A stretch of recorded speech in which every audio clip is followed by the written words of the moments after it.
Oh, howdy all, grab yourselves a beer, it is time for some Path of Exile discussion. Today I wanted to talk about my initial Atlas strategy for the Metamorph League, which is based upon incomplete information at the moment. So no plan survives first contact with the enemy, and this may very well change. Just first, so if you haven't seen them, the Grand Sanctum Supporter Pack was revealed today. So this is what a fully maxed out Atlas of Worlds is going to look like in the Conquerors of the Atlas world. So the Metamorph League is going to be the first challenge league that's going to be run under the new system. And there's been a few videos that have been put out on this by other Path of Exile content creators already. I highly recommend having a look at Grimro's one that he's put out, and he's also designed an excellent spreadsheet outlining the new Atlas. But basically what Grimro's does is it gives you a summary of the 8 different octants and his cases for how good each of them are. However, I'm actually going to disagree a little bit with Grimro and put forward my case for why I think that the bottom right octant is what we're going to want to focus on, and I want to also talk about how we're going to do that. So Grimro's main reason for focusing on the other octants is the number of unique maps that they contain, and that he thinks they'll be worth a considerable amount next league. I don't dispute that they will be worth quite a bit.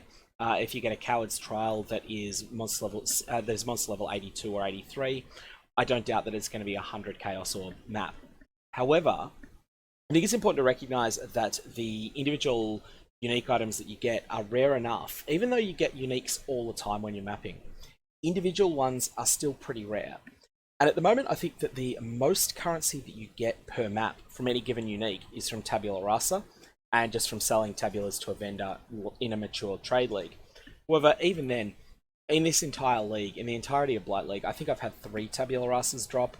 So, that's what, 75 Chaos Orbs that I've got from Tabula drops at current prices. It's not a big part of your league-wide income. And so I'm willing to forgo that. I'm willing to say, okay, Grimro can have his 100 Chaos, unique maps. I'm just going to go with a section of the map with an octant that has what I feel are the best overall maps in them. So just going through the maps that I consider to that are in this section that I consider to be excellent. We have Tower, which has one of the best divination cards in the game in the Nurse. We have Toxic Sewer, which is just a very smooth map layout. We have Estuary, which is a very smooth layout. We have Siege, which is a very smooth layout. And we have Desert Spring. Now, Desert Spring is an interesting case. This is a map that starts the league. It's one of the best maps early league. It and Moon Temple are amazing very early in the league, but they don't hold up well later in the league. The reason for this is the main reason you want to run Desert Spring is that it is the map. Of every map on the Atlas, it is the one that has the most monsters on it. That means that early in the league, when maps are worth their most, Desert Spring will have the highest number of map drops. In terms of other maps that I consider just okay in this region, you have Dark Forest, which is a nice smooth layout with a god-awful boss. You have Geode, which is a reasonable layout. It depends upon your move skill a lot. If you're using a ground traversing move skill like Whirling Blades, Geode is horrible. If you're using a teleporting move skill like Flame Dash, and to be honest, you should be using Flame Dash if you can fit it in your build, it's the best move skill, then Geode becomes a lot better. We have Defiled Cathedral, which is a mediocre layout but with reasonable divination cards. We have Arachnid Tomb, which is just dead in the middle of available layouts in quality. We have Ancient City, which again is a mediocre layout, but it has a high drop rate divination card, Arrogance of the Vaal, which can be worth a little bit in the late league, and it does drop quite a bit, the Arrogance of the Vaal card. Last up, we have 5 maps that I consider meh. We have Sepulchre, we have Palace, we have Gardens, we have Colosseum, and we have Relic Chambers. However, all of these maps have their ups as well. So, for instance, Colosseum is the map with it's pretty much equal second in the number of monsters on the map, equal second with Shrine. We have Palace is it's not the worst map in the world. Likewise, Gardens. Sepulchre I personally dislike. Other people like it quite a bit more. I find there's too many walls in it, but anyway, your mileage may vary. So the core of my strategy is when you start in the new Atlas of Worlds, what's going to happen is you're going to be at the center of the Atlas and you're going to have none of these Watchstones. When you socket Watchstones into your Atlas, what they will do is they will reveal additional maps within that octant, and they will also rank up all the maps within that octant. Now I'm going to call a region of the atlas rank 0 if you've put 0 watchstones in it, rank 1 if you put in 1 watchstone, up to rank 4 when you've put all 4 watchstones in. My goal is going to be to start out exploring the atlas, completing every map that I can, and looking to rank up all of these roughly equally to each other. So my goal is going to be to get them to all to rank 1 about the same time. You know, some of them will be first, some of them will be last. Then all of them to rank 2, and then all of them to rank 3. Then the only one I'm going to raise to rank 4 is going to be the 8th octant. Now my rationale for doing this is that I believe that this is going to make this entire octant of the map tier 14, 15, and 16 maps, whilst the rest of the atlas will be lower tiers. My goal here is that every tier 14, 15, or 16 map that drops for me will be from the bottom right octant. This means that because I feel this has the highest quality overall maps, it means that my map drops will be the best that they can possibly be. I'm then going to run the maps that I think are the best. So, as I say, that is the towers, the toxic sewers, the estuaries, the sieges, and the desert springs. And as a backup, I will be running my dark forests, my geodes, my ancient cities, my defiled cathedrals, and my arachnid tombs. Then, at other times, I'm just going to try and sell the other maps in bulk. There are always people who just want bulk copies of maps.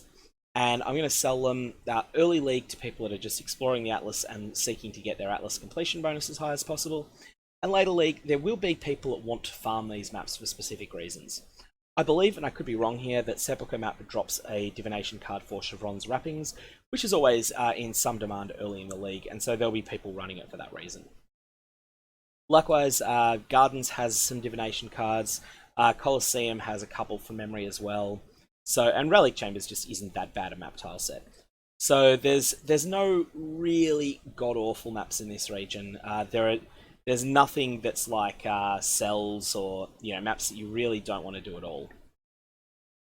So my goal is that I'm going to force all my tier 14, 15, and 16 drops to be from this octant, I believe. There may also be some other maps on the atlas that when you raise them to these octants to tier 3 that you'll get some other maps that will become tier 14 as well.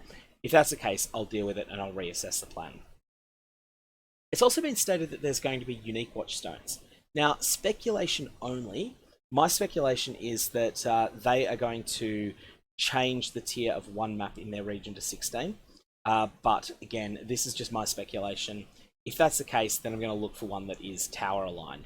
However, I may just be completely making this up at the moment. I'm just speculating what they do based upon my intelligent guesses and, well, potentially not so intelligent guesses. And if they do something completely different, then they do something completely different. So in summary, work on killing Conquerors in order to find Watchstones and socket 3 Watchstones into each individual octant of the Atlas. This is going to take some time to do. Then, after I've done all of that, after I've prepared everything, got all these sections of the Atlas going, I'm then going to focus on killing Conquerors and bosses and map bosses and running high tier content in the bottom right corner of the map. I will also be looking to bulk purchase high quality maps from other players. This is something that I do, generally when I'm playing the game. If I don't want to set up my Atlas in a specific way, I'll look around for someone that might be selling, 25 copies of a specific map that I like to run, and I'll just buy them off them at a reasonable price, and then go ahead and sell some of my excess maps to other players as well. Anyways, that's all I can really say on my initial Atlas strategies at the moment. Highly recommend that you do check out Grimro's video because it is excellent and goes through a lot more discussion of the 8 different octants and why he feels that certain ones are, as I say, he disagrees with me, why he feels that certain ones are worthwhile doing. And I'm sure there'll be, as we learn more about the Conquerors of the Atlas mechanics, we'll be able to refine this system a little bit. The best thing is that there is no stuffing up your Atlas, as far as I can tell at the moment. It looks like everything that you do in terms of socketing Watchstones is easily undone, just by popping those Watchstones out. So for that reason, I'm quite happy to just dive in, go with the plan that I think seems good, and then deal with Fallout later. Anyways, any comments, questions, disagreements, fire away below. Otherwise, I'll leave it there, and I hope you have a good one.